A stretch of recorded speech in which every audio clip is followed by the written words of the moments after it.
Bismillahirrahmanirrahim. Assalamu alaikum students. I hope you're all fine at home. I'm your English teacher Sahar and today we will continue our grammar skills of class 6 chapter number 2. So students, हम लोगों ने previous lecture में पढ़ा था quantifiers के बारे में और हम लोगों ने ये पढ़ा था कि क्वांटिफायर्स जो हैं वो वर्ड्स होते हैं जिसको हम यूज़ करते हैं नंबर और अमाउंट बताने के लिए, like some, few, any, every, many, most, each, several, a little, more, plenty and no.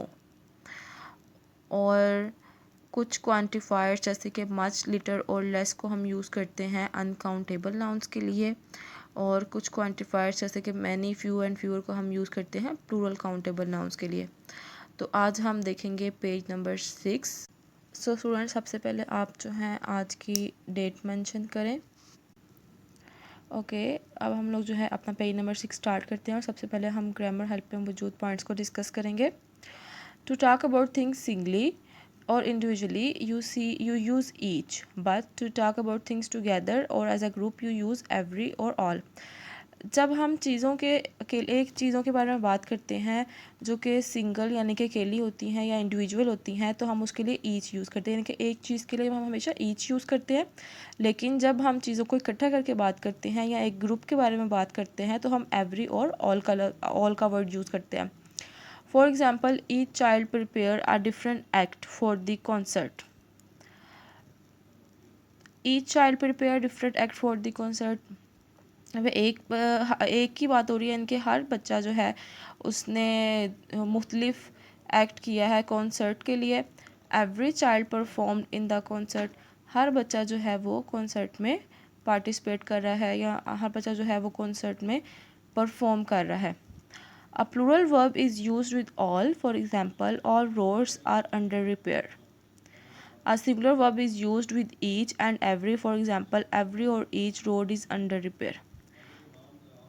जो प्लूरल वर्ब होते हैं वो ऑल के साथ यूज़ होते हैं, जैसे कि all roads are under repair. हम जो रोड्स है यहाँ पे प्लूरल है तो हमने उसके साथ जो है वो ऑल यूज़ किया है।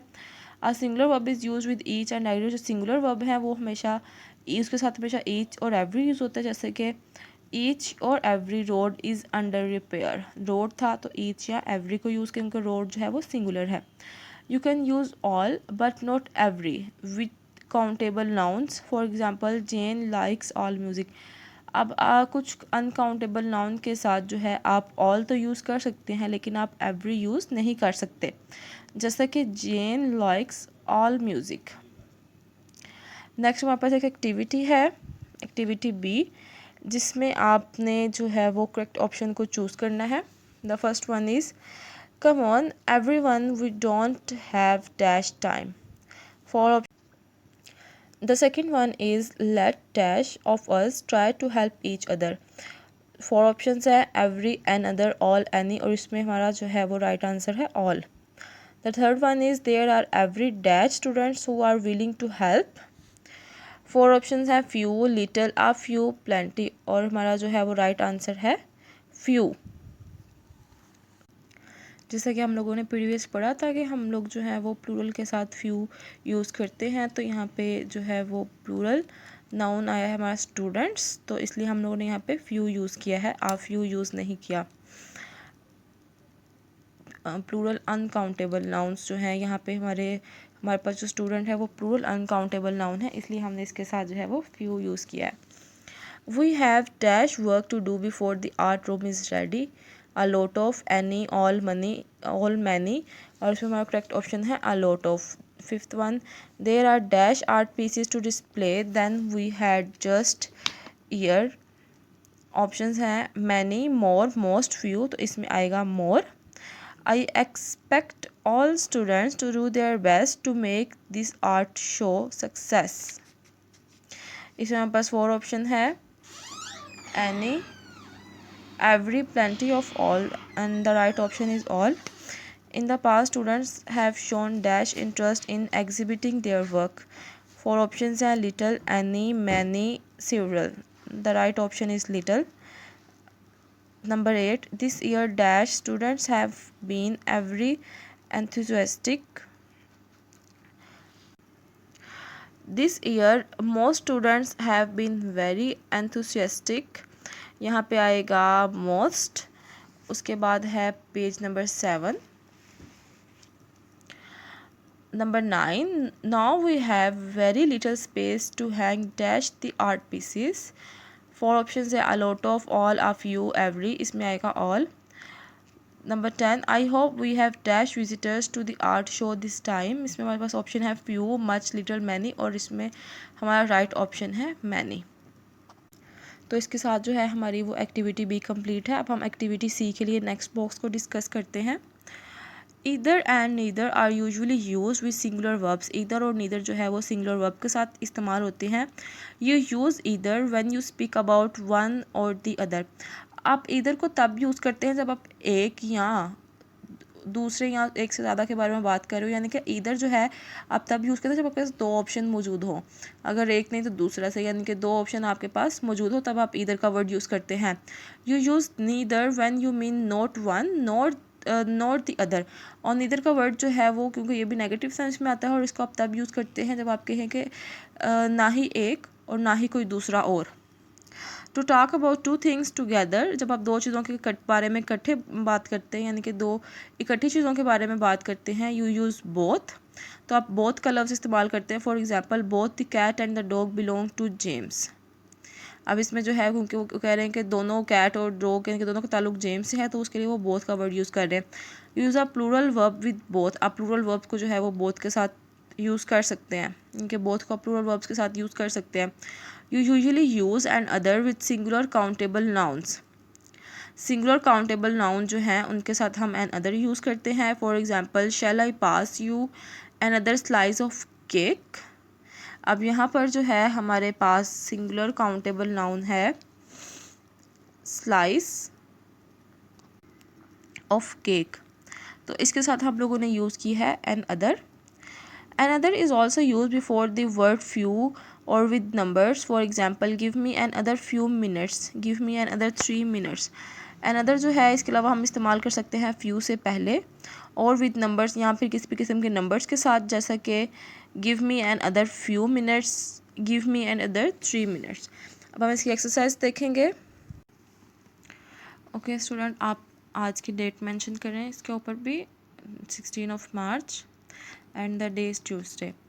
सो अब हम लोग जो है इस एक्सरसाइज को देखेंगे. इस एक्सरसाइज में हम लोगों ने जो है ये एक डायलॉग बॉक्स है, इसको फिल करना है बोथ, ईदर, नीदर और एन अदर को यूज़ करते हुए.